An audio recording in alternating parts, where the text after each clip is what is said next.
to those of you. Thanks so much, Juanita, and welcome to everyone. Hopefully you can hear me.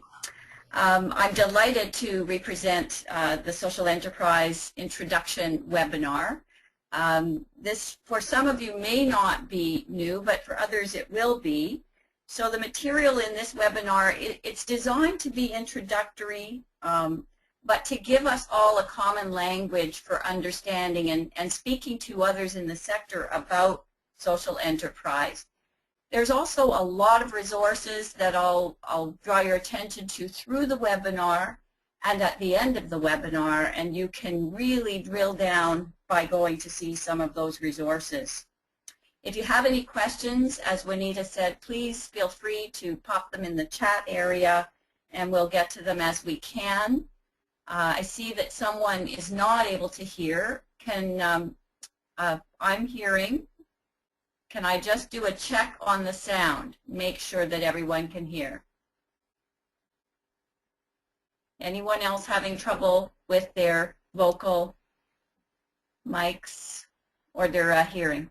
I don't see anything, so I'll let the folks at Okazi deal with that particular issue with the person who put that comment up. All the photos that I've put into the webinar today are of social enterprises that are operating or were operating in the very near past, and so I'll comment on those as I go along. Let's look at, some of you were involved in the other webinars, some may not have been, but as Juanita said, this is part of a series that situates social enterprise in a topic for nonprofits about income diversification and sustainability. So I'll just quickly review some key messages before we go into the agenda and objectives for today. First of all, we wanted to make sure that you're aware that the organizational mission of the nonprofit is the key focal point of any work that you do, any of the strategies that you choose to employ, and that it must, that focus must be extremely strong to ensure sustainability, particularly as you embark on income diversification and possibly into social enterprise. We did say that in past webinars that earned revenue or social enterprise can be a source of revenue for nonprofits, in particular unrestricted revenue. That in today's world with nonprofits, many of our funding sources are tied to particular projects or particular expenditures, so that using earned revenue or a social enterprise strategy can open up an area where you can have unrestricted revenue to apply to those things that aren't covered in other project grants or through other funding policies related to the funding that you are receiving. Thirdly, that you need to invest money to make money, and this goes for any significant new income diversification strategy, and in particular to social enterprise. It's not something you can work off the side of your desk quickly to generate significant amounts of revenue, that you do need to invest time and resources to achieve the outcomes you need, and that you really need to assess your capacity to pursue and sustain new sources of funding, as well as what makes sense for your return on the investment of that time. And we'll talk about that through this webinar with respect to social enterprise and the return on investment through this whole series on social enterprise, as well as capacity and what your capacity may be to pursue social enterprise. Today we're going to do a piece of defining social enterprise, so we are on the same page. We'll look at some of the reasons for starting or engaging in social enterprise. We're going to look a bit at the social enterprise types and structures, and we'll refer to operating social enterprises throughout to give you illustrations of this. We'll refer to the development path at the end, towards the end of the webinar, to set you on a start to the next two webinars if you can attend on feasibility and social enterprise planning. And at the end, if we have time, we're going to look at some of the who's and the what's up in social enterprise today in Ontario and across the country. So what we hope you'll learn from today is, or come away with at least, is a better understanding of what social enterprise is and those types of social enterprise. You can recognize them as you think about using this as a strategy for your own nonprofit. You'll be aware of the reasons for pursuing social enterprise, which is a fundamental exercise in doing social enterprise, coming to an understanding of why you and your particular organization want to engage social enterprise strategies. We'll expose you to the social enterprise development path as a start to looking at the next couple webinars in assessing your capacity and in moving forward along the development path through feasibility, pre-feasibility, and feasibility to business planning. And hopefully you'll learn a little bit about what's happening in the field today.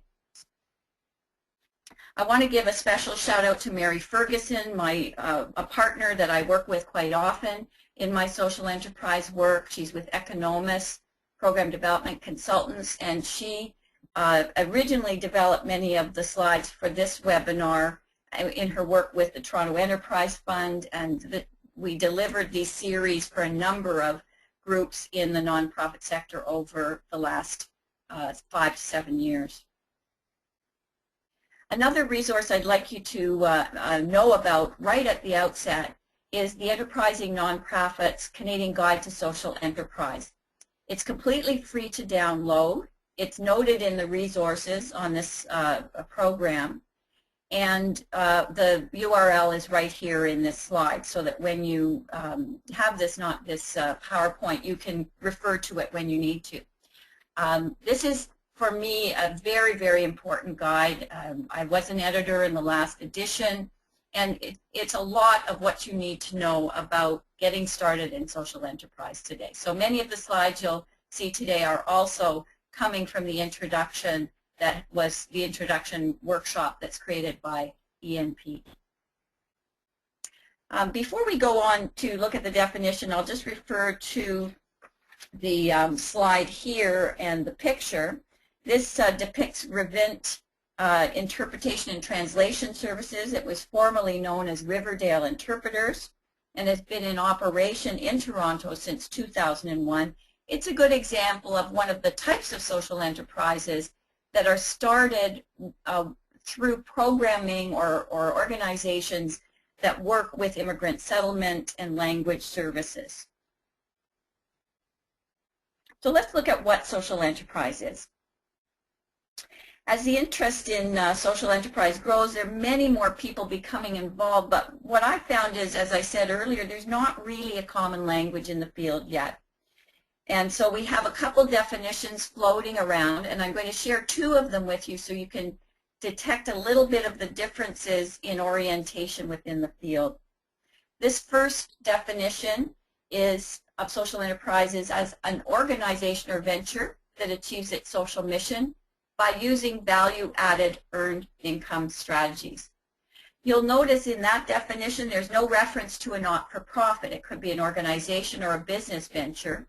So through CSED, which is the Collaborative for Innovative Social Enterprise Development in Ottawa, they're recognizing that there are more and more for-profit social enterprises or for-profit businesses that have greater social missions that are beginning to identify themselves as social enterprises. For the purpose of this webinar, I might call those social businesses or social purpose businesses. Through enterprising nonprofits, though, and through much of the work that I do, we use this definition. An enterprising nonprofit or social enterprise is a business operated by a nonprofit that's directly involved in the production or selling of goods and services to customers for the dual purpose of generating income from sales and achieving your social mission, whether that's social, cultural, environmental, or all of those. Social enterprise is often described as having multiple bottom lines. It's not just focused on the sales or income generation. In fact, more often than not, many of the social enterprises that are operated by nonprofits that I've worked with have a harder time focusing on that profit side and are much more concerned about their impact on people, whether it's generating employment or training or helping them to produce services or sustain services by generating a bit of earned revenue. And some, as we say, also integrate an environmental bottom line into their social enterprises. We'll see here that social enterprise can be located along a continuum, a business model continuum. It's where you see here that the traditional nonprofit falls on the far, I guess that's the left side as I'm looking at my screen, and on the far right you have the traditional for-profit enterprise. In traditional nonprofits, our goal is essentially to generate community benefit. We have a pact with our funders and our donors that the work that we do is there to support the community to be healthier and to support those who need a hand up. As we move along the continuum, we still have nonprofits that are generating income, whether it may be from fee-for-services or small sales of products, etc., into an area of social enterprise where nonprofits may operate a distinct social enterprise business.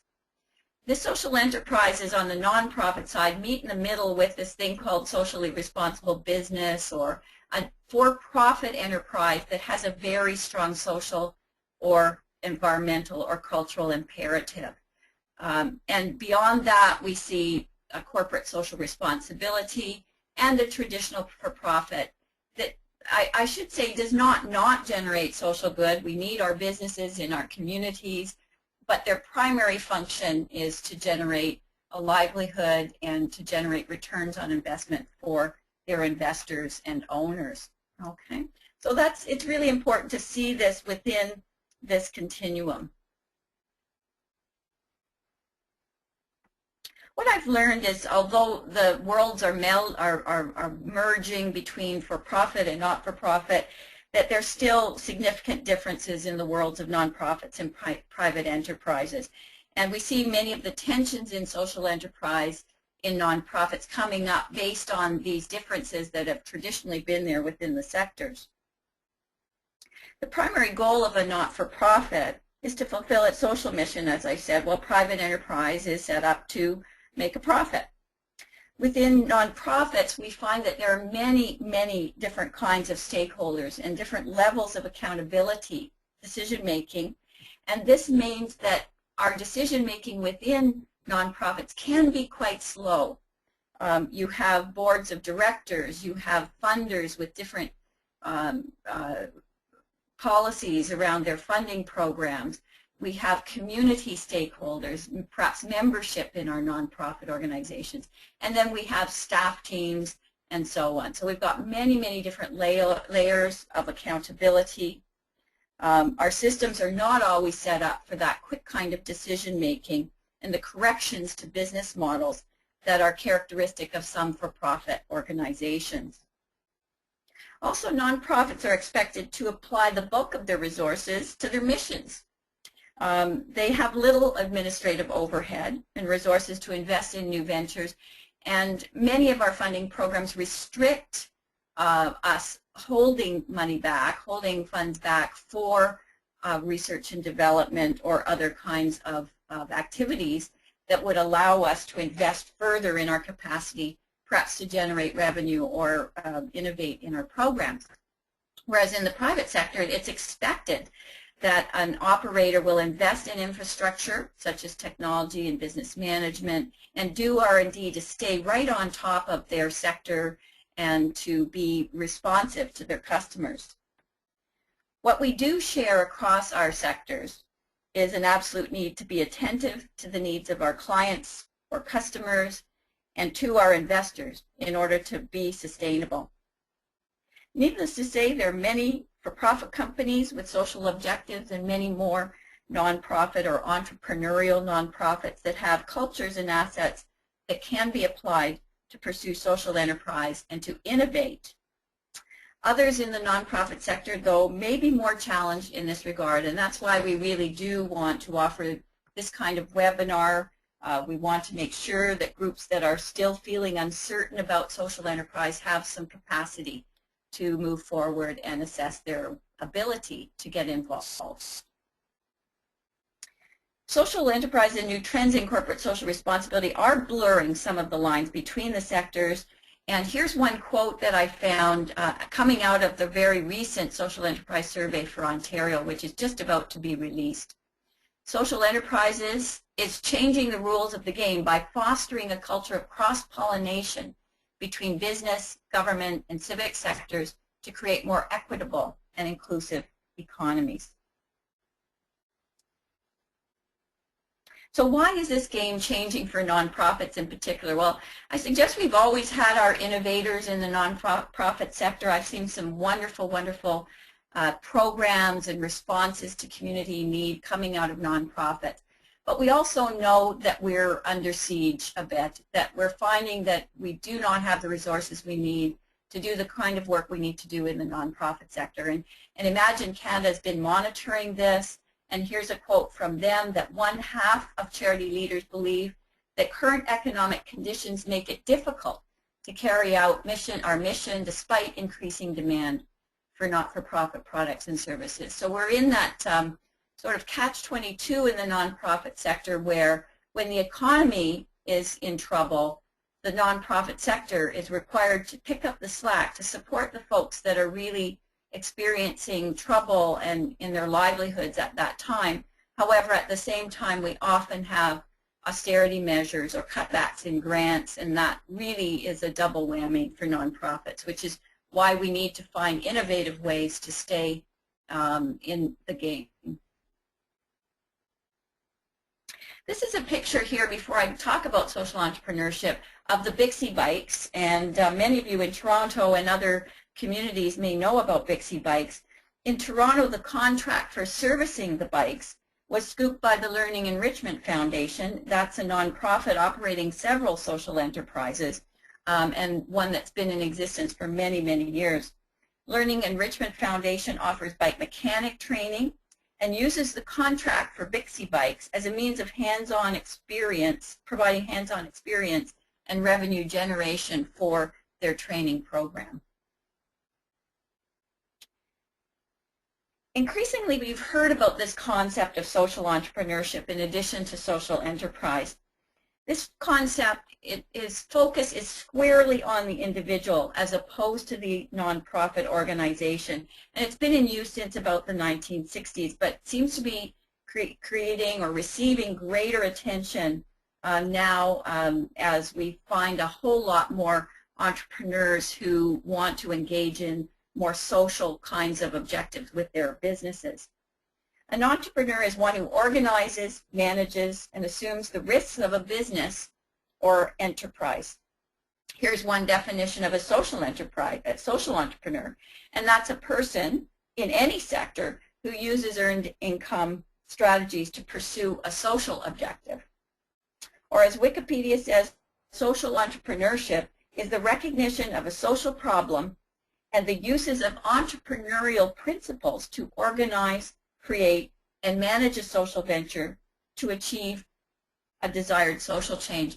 So with the Wikipedia definition, many nonprofits, and many new nonprofits are still being formed, would fit that definition. So a social entrepreneur might be someone who sets up a new nonprofit to address a social change need in a very entrepreneurial way, and increasingly using market-based strategies like social enterprise, selling products or services.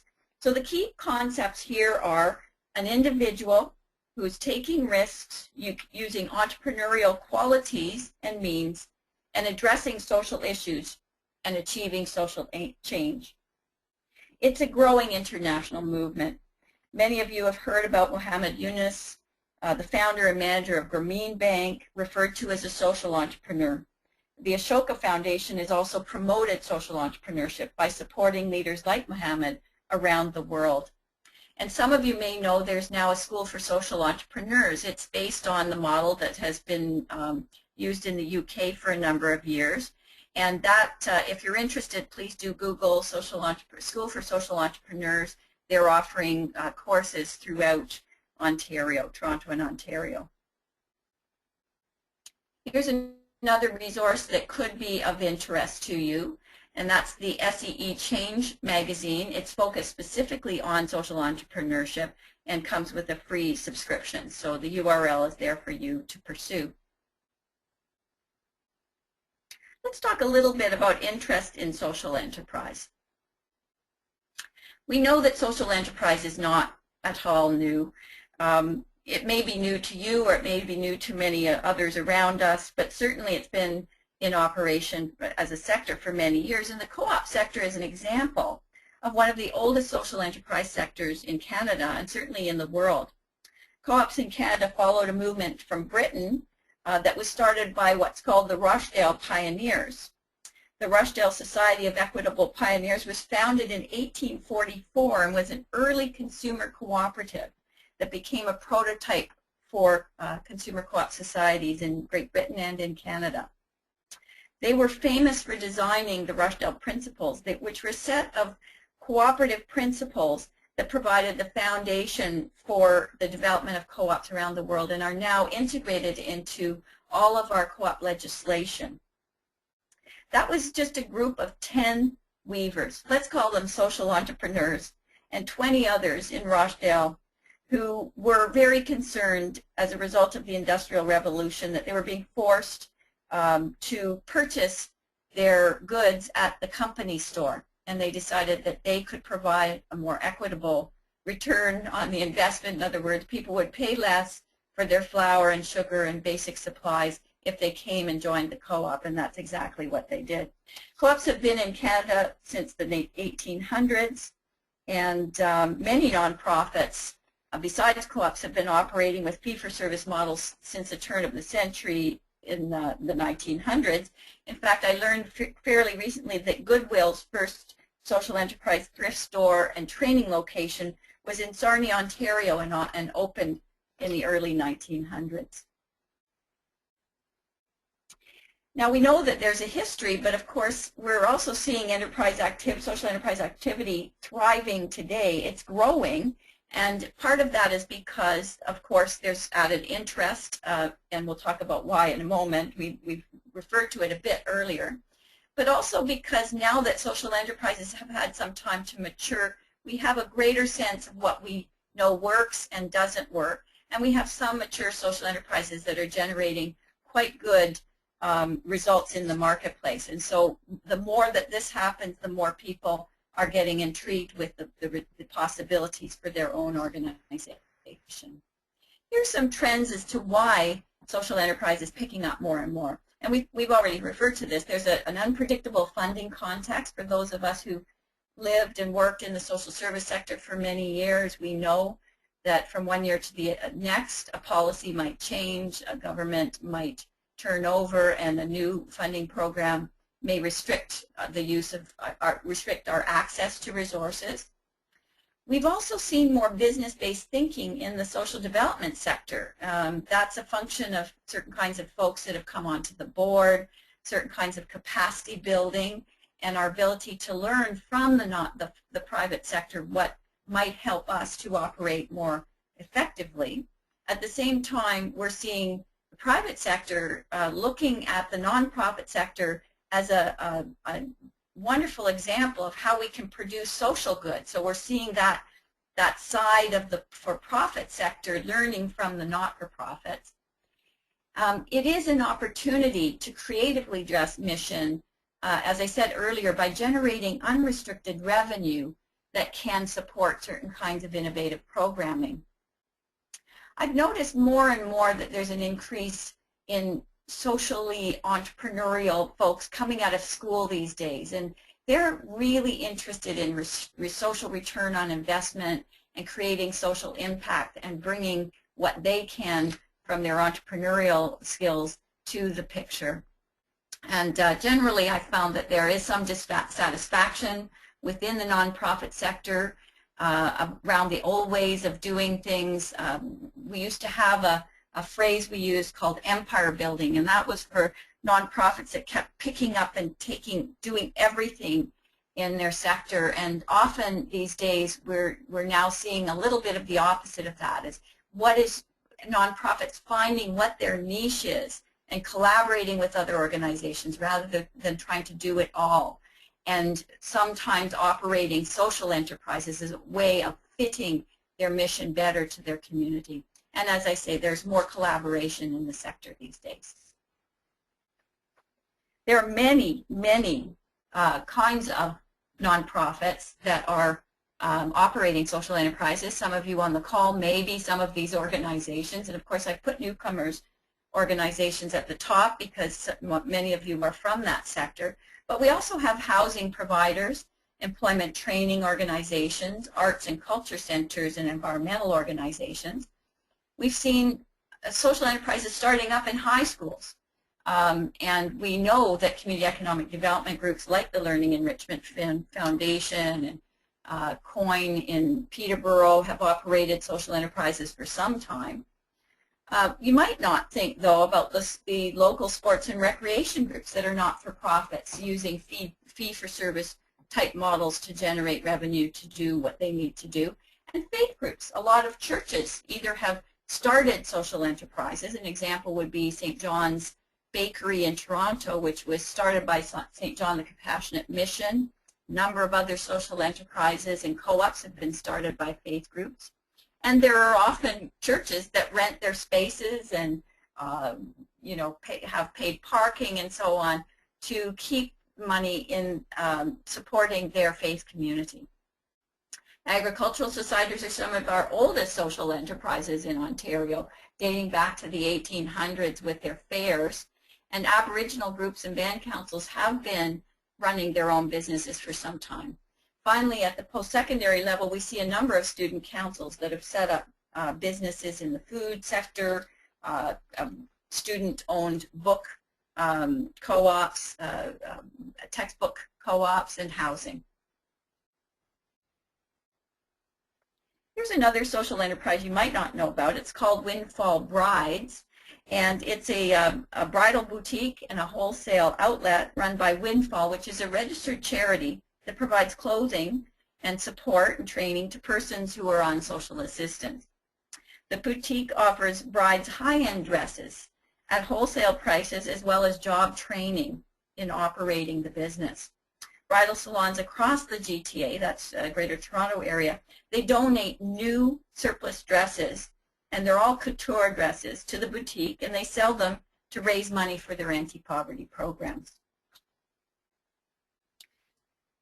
So why do we set up social enterprise? And I think the most important message early in this webinar I'd like you to get is that social enterprise is a tool, not an end in itself, but a tool to support nonprofits to be more successful and sustainable. So it's best to look at social enterprise as a verb, not a noun. You may be excited about operating a business, but my first hope for you would be you look back and say, what is it that you need to do using social enterprise as a strategy? What are you trying to achieve, and is this the right way to do it? So why do we start social enterprises? And again, we'll come back to this from the Social Enterprise Guide. They state three particular reasons. One is to fill a community or market need.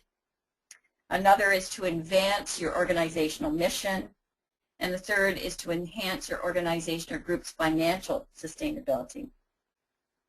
Some social enterprises focus on using an enterprise approach to address training to address their social mission, while others are intended very much primarily to generate revenue. In other words, they don't try to integrate the business side of it with a social program they may be offering within their organization.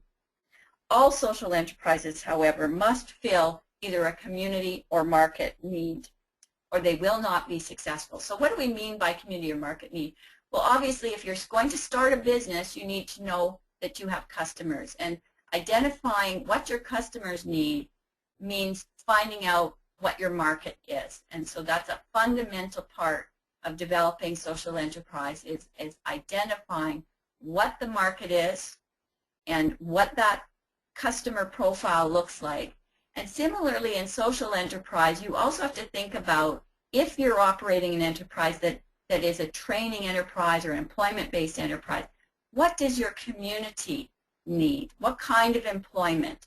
What does your client need? What is the best fit for employment for them or training for them? So there is a greater complexity in social enterprise than there is in a regular for-profit enterprise, because a for-profit enterprise is almost exclusively focused on the market need. And with the social enterprise, you have to also think about what's the fit with your community, with your agency, with your clients, and also with your staff capacities. And the balance of these motivations is truly the art of social enterprise. Let's do a little reality check here, though. We know that social enterprise will not save dysfunctional organizations. It's really not a quick fix to address financial needs when you're in crisis.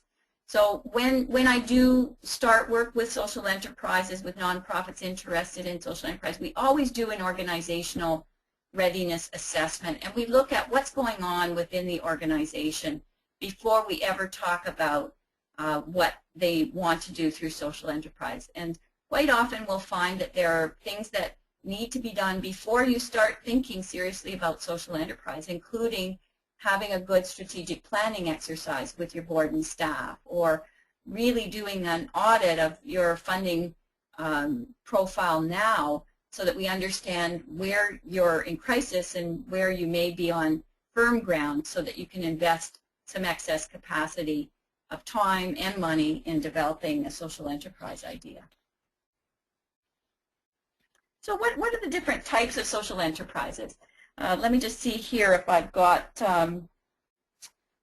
these are the enterprises that are showing on this slide.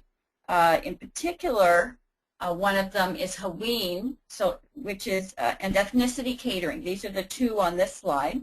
They're both social enterprises that have evolved from training and settlement programming for newcomers.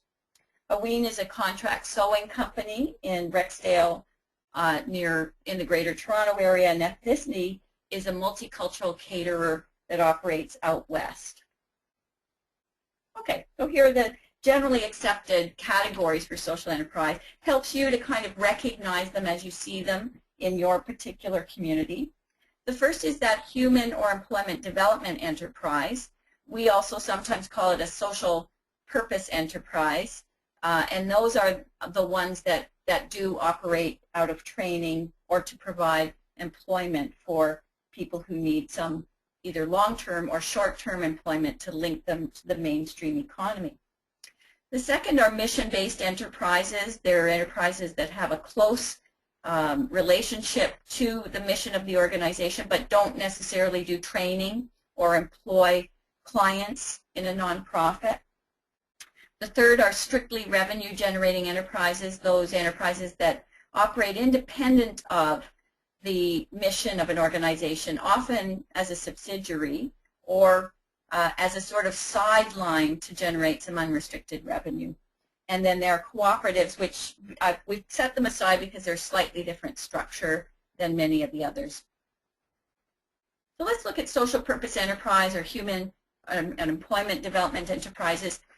There are many of them, and I personally would like to see more exploration of these kinds of enterprises within organizations that have a training or employment mandate. They can be started as community responses to the issue of unemployment and poverty.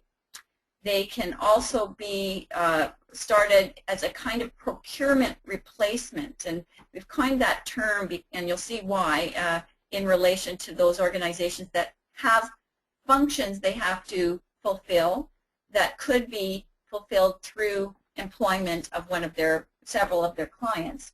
And the third is it could be just a new idea for generating revenue while servicing clients. So let's have a look at some of those examples. Here's an example of community response to a need.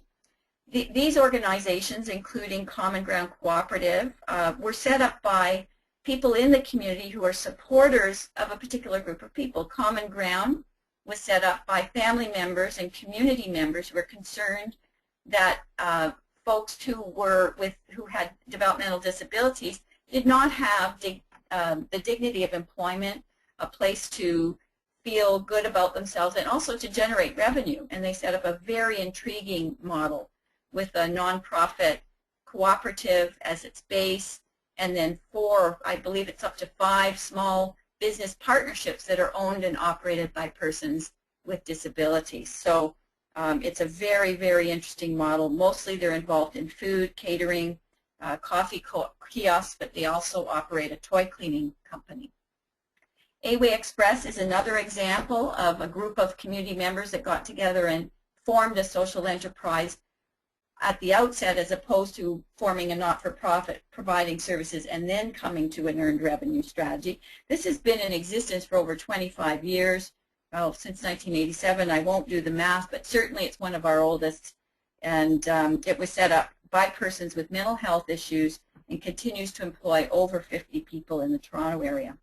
Options is also a printing company that was set up very specifically to provide training for persons with intellectual disabilities. It's a full-service printing company, and it operates out of Mississauga. I mentioned procurement replacement. By that I mean there's a growing trend for nonprofits to replace outsourced services with social enterprises that hire their own clients. For example, there's the Salvation Army in Toronto with a total of 615 beds. It costs the shelters about $325,000 a year just to clean the sheets, towels, and pillowcases. So they began to wonder about the possibility of doing their own linens, and in doing so, they could hire men and women who live in their shelters and walk with them in the hopes of helping them regain confidence and becoming marketable. So they've set up a laundry social enterprise. The Silver Brush is another great example. I might have mentioned it. It's a business that provides painting for HouseLink buildings in Toronto. HouseLink is a social housing provider for people recovering from mental issues, mental illness. And the Learning Enrichment Foundation, I did mention earlier, provides meals for their own child care centers, as well as food services training and child care training that feeds both their food services and their child care centers. In other words, it's a very, very integrated approach. Serving clients in new ways, many social enterprises provide innovative ways to support their clients. Here are some pictures of social enterprises in the Peel region run by St. Leonard's Society.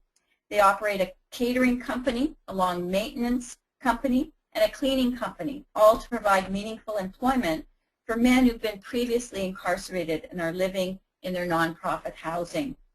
In this case, we know it'd be very difficult for a private business in the community to take the risk of hiring some of these folks, and some of them really need a lot of accommodation and support because they've been incarcerated for some time and have not been in mainstream employment. So through these enterprises that St. Leonard's operates, they get a lot of support, they get life skills training, and they slowly can work up to taking more responsibility for the business. Supportive Housing in Peel has helped create Destination Cafe. It's a coffee shop and an internet cafe managed and staffed by folks with mental illness. So we'll go through a few slides also looking at some other typical human development enterprises and revenue generating social enterprises as well as co-ops. But before I do, I'll just comment that this is a picture of a social enterprise that was started with the support of the Children's Aid Foundation and the PAVE Adolescent Resource Center in Toronto.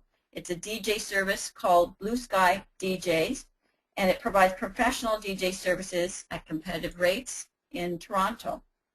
The youth that are involved are trained at Scratch Lab Institute, which is the only DJ school, and they're also receiving training at Trinity Square Video and learning how to edit and create videos. So they're very, very actively involved in learning and training.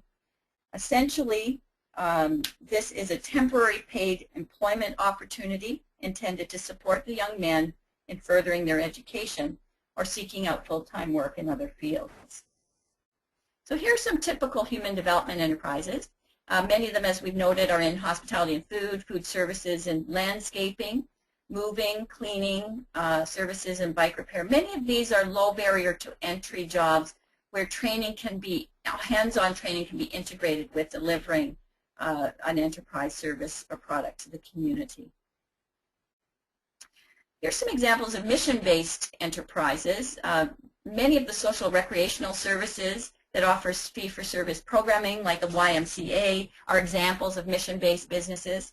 Third-party contracts for services and counseling or training that are closely related to a nonprofit's other work. For instance, a nonprofit community organization that does community mediation, like St. Stephen's.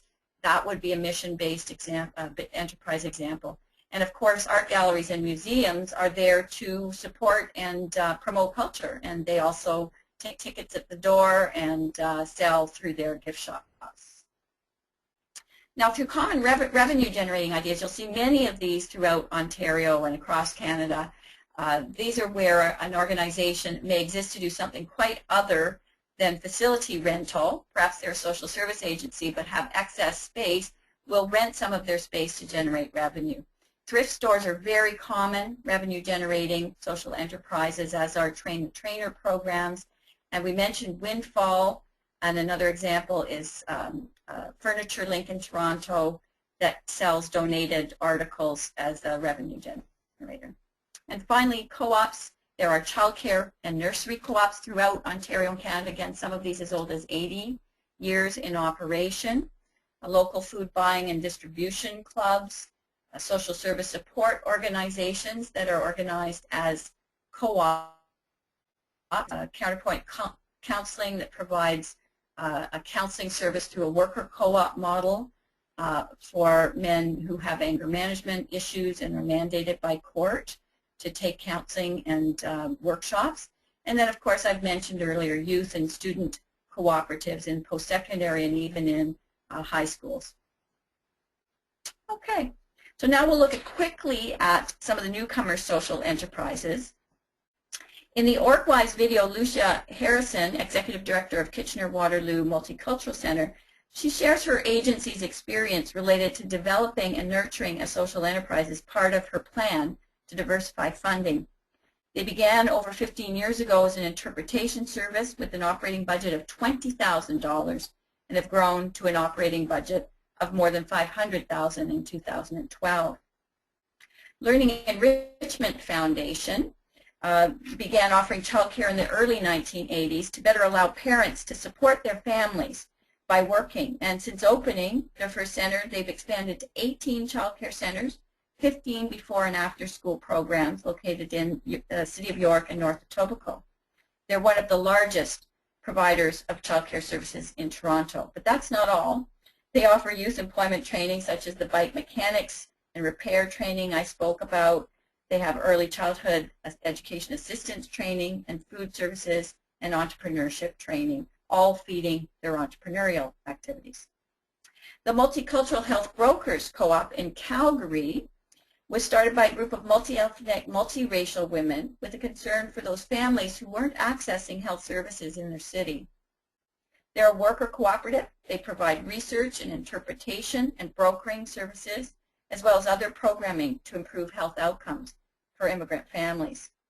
I mentioned St. Stephen's Mediation Service. This is an example of a program that has been leveraged into a social enterprise.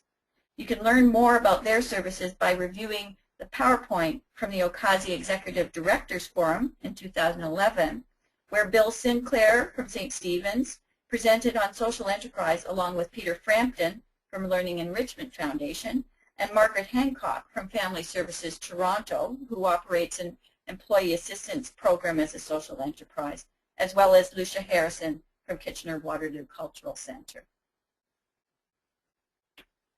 So what are some of the barriers and risks to social enterprise and challenges? There are some. Here are a few. I mentioned earlier that if the focus of your mission drifts, that's a very high risk for a social agency that's funded very specifically for your community benefit. We also see in some social enterprises the issue of whether, when you're providing employment, of providing very low-paying employment because that's all you can afford, and then that being a bit of a risk or a dead end for your clients. So within social enterprise that does do training and employment, we have to have strategies that recognize the low barrier to entry jobs we may be providing and how those jobs can lead to other better paying jobs. And an example of that would be a bistro that the Local 75 Hospitality Workers Union and the Local 75 Housing Co-op has set up recently in Toronto. It is a training social enterprise, and it's meant to help folks, many of them who are newcomers in the hospitality industry, to train up to higher paying jobs in the hospitality industry. So it has a very intentional strategy to assist their clients/participants in generating better livelihoods by coming through the enterprise. Another risk is the competition. This is particularly true in smaller communities around Ontario. If you decide to start a print shop or a retail cafe, and there are other small businesses in town that do the same thing. So one of the things that you need to do is not only assess whether there's a need in the marketplace for another print shop or a retail cafe, but also to do some work with the other businesses and collaborate with them in the community to make sure that they're not being compromised by your social enterprise. Finally, we find one major risk in social enterprise is that the investment may not lead to sufficient returns. You may put a lot of money and time into trying to generate revenue from a social enterprise, and it may not generate the amount of return that you hope for. This sometimes can be fine if it's generating great jobs or really good training or lots of goodwill in the community. So you just have to decide what a sufficient return is for your investment. Some of the challenges include the amount of time it takes to start a social enterprise and some of the costs of startup, often in the face of a lack of funding for this kind of thing. A critical issue that we've learned over many years is a challenge for social enterprise is the risk-averse board of directors. And I believe Lucia talks about this in her little video on the CASI site. And that means you may need to train up your board and work with them over some time before they're ready to think about social enterprise as part of their strategic plan. And finally, trying to integrate social enterprise into a more traditional social service culture means you're needing to become more entrepreneurial, and that may require some training for staff and organizational development. But there are many opportunities that come along with social enterprise, and here are a few. We've talked about that access to unrestricted revenue, which is very, very important these days. It can be a wonderful opportunity to develop your staff, particularly those who have an entrepreneurial bent or a skill, an interest in this, a passion that they could further develop. So staff retention may come from this kind of strategy. Just being more innovative and recognized in your community as being innovative, and even broader recognition when you start selling products and services in the marketplace, you have an automatic outreach into your broader community, which can be leveraged for donations and other kinds of supports and resources that you may need. It's obviously a way to serve clients in new ways, whether it's generating jobs or training for them, or generating revenue that provides you with the opportunity to operate new kinds of services that there are no funding pots for otherwise, and just building a more inclusive social economy. You may want to look at this resource. The Canadian CED Network did some wonderful work on immigrant social enterprises some time ago. I'll just leave that there. You'll see it in the PowerPoint and can pop in and have a look at that whenever you need to. Social enterprise structures is an important aspect of looking at social enterprise for the first time. How are they structured within organizations? Before I go on, I'll just share that this is a slide showing a picture of the Community Environmental Alliance Appeals social enterprise called Share IT. They collect obsolete, discarded, and unused or used computers and peripherals from household and business storage, and they distribute the reusable equipment to newcomers and low-income families. They also receive some kind of revenue back with the equipment and components that are recycled through Ontario Electronic Stewardship Program, where they're certified as recyclers. Okay, so there are several ways that social enterprises can be structured. These can be, and many of them are, a cost center within an organization. This is an example of how you may have a social enterprise, a nonprofit organization that has a department that operates some training programs, and within that department, a social enterprise is developed to actually provide training and employment while generating revenue. So that's a cost center within an organization. It can be a single-purpose social enterprise, and I commented earlier on Options and Common Ground Cooperative, both of which were set up without first setting up a nonprofit.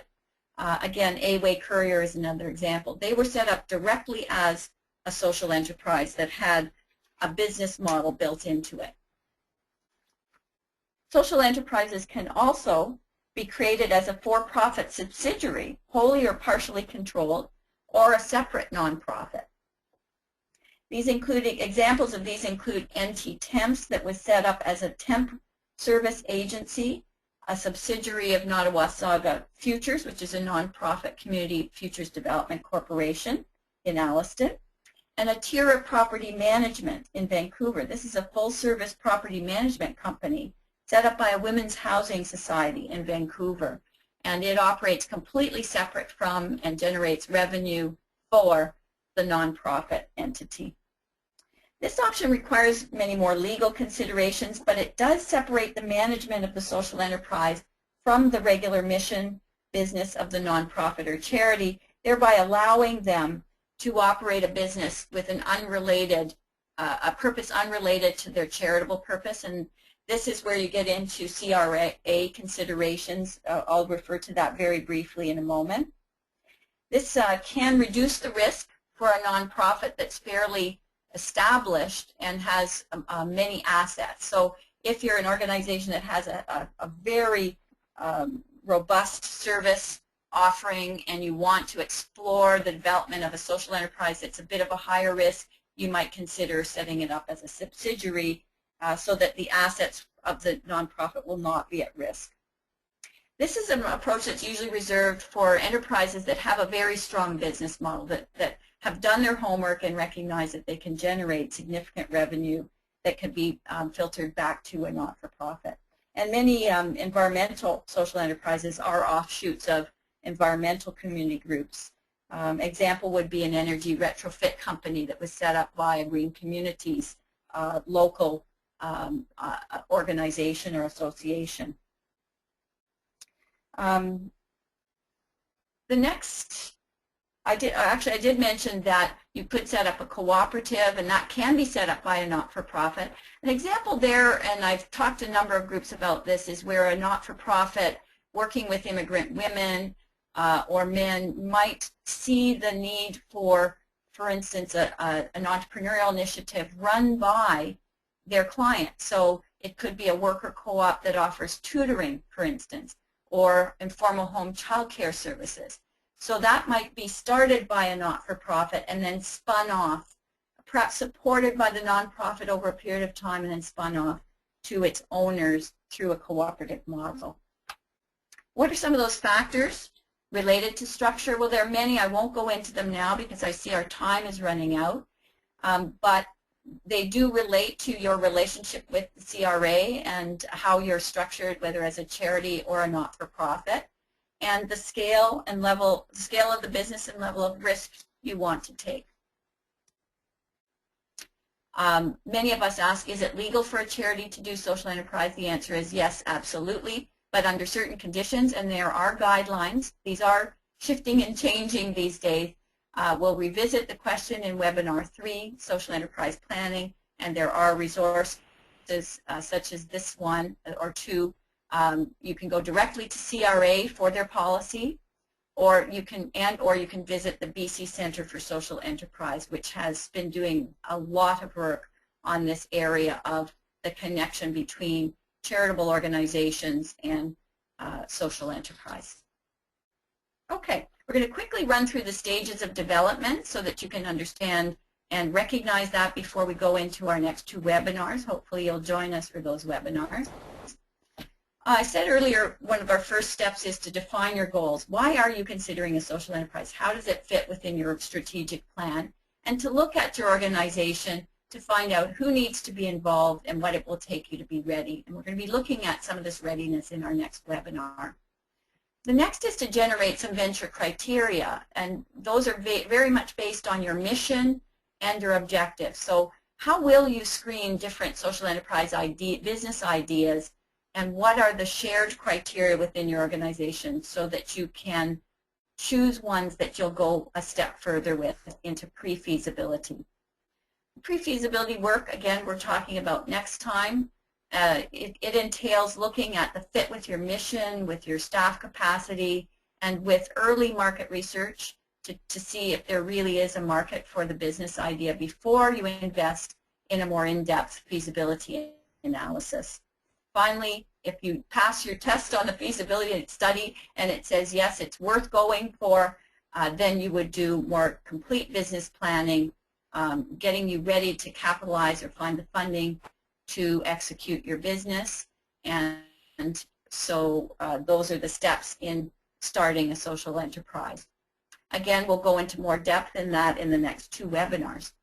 So our first step, and we'll talk about this next time in assessing your assets and capabilities, is your organizational culture entrepreneurial enough? Are you ready for the change that social enterprise might bring? Do you have certain resources that would be relevant to the business venture? And this may be hard assets such as financial systems, computers, space, but also capabilities. Do you have the experience and the staff capacity to transfer to managing a business? So in the next webinar, we're going to take a look at those social enterprise success factors and how to assess whether you are ready for a social enterprise, as well as going through some processes in generating revenue generating ideas, and how to set criteria that you can use on an ongoing basis to find business ideas that might work for you. And finally, we'll look at some of the questions and steps in the feasibility assessment. So I'm going to quickly run through this. I won't spend a lot of time on it. I know you're very busy people, and it's I guess it's a Monday morning. That's amazing that you did make it onto this webinar call. Who's who in social enterprise development? This is also an example in this picture of a social enterprise that's operated as a home care and home support enterprise in the eastern part of Canada. It's Tignish Home Care Cooperative in Nova Scotia. Okay, here are some of the intermediaries. Again, I won't read them for you. It's here in your PowerPoint to take a look at. But what you'll see is that there are both Ontario-based and regional-based groups that are starting to work on social enterprise, some of them doing work with the Francophone community, some of them doing work as in the Rural Social Enterprise Constellation Project I'm a partner in, with rural communities, as well as those that are working across rural and urban.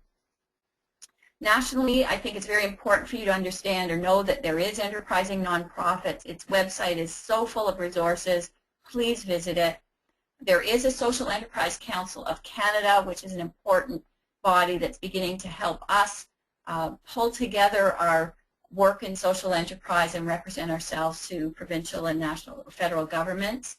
There's a council specifically dedicated to women's economic development that's been looking at social enterprise, and CEDNET has been doing a lot of work. That's the Community Economic Development Network Canada. In U.S., if you want to get involved in social enterprise, the Social Enterprise Alliance is a wonderful organization. They also have a free listserv that you can enter questions into that would ask people across North America and even through Europe and request experience from them on social enterprise. And the UK has much happening. So I'll just do a quick what's up. The Canadian CED Network's report on the Social Enterprise Survey for Ontario is going to be released soon, so please look for that. Those of you who are in Ontario and can make it into Toronto, the Provincial Conference of ONN is happening September 19th, and some of you who are able to stay the extra day and maybe from rural areas or working with folks in rural areas are welcome to join our Constellation meeting, our Rural Social Enterprise Constellation meeting on the 20th. And most important, the Social Enterprise World Forum is happening in October in Calgary, and it's our we're Canada as a host for a World Forum on Social Enterprise. So here are our key messages for today. The interest in social enterprise is growing, and the sector is maturing and growing.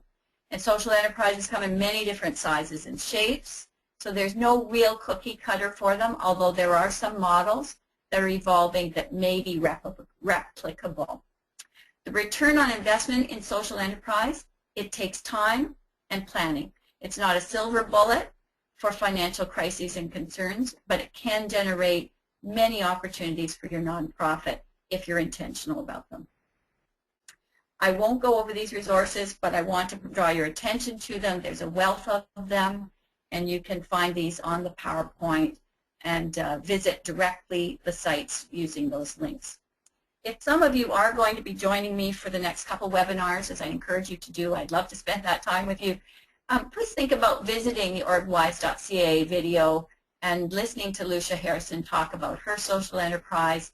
You can try the social enterprise readiness exercise in the Canadian guide that I brought to your attention earlier, and just think about your own goals related to social enterprise so we can talk about those next time.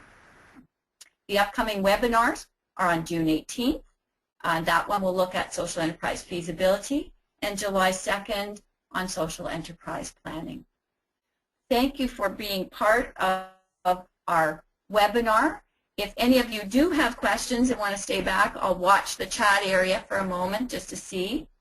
And if not, I wish you a wonderful week, and I do hope you'll join me for the next webinar or two on social enterprise. So I'll wait back here and mute myself, and if there are any questions coming up, I'll watch for those right now.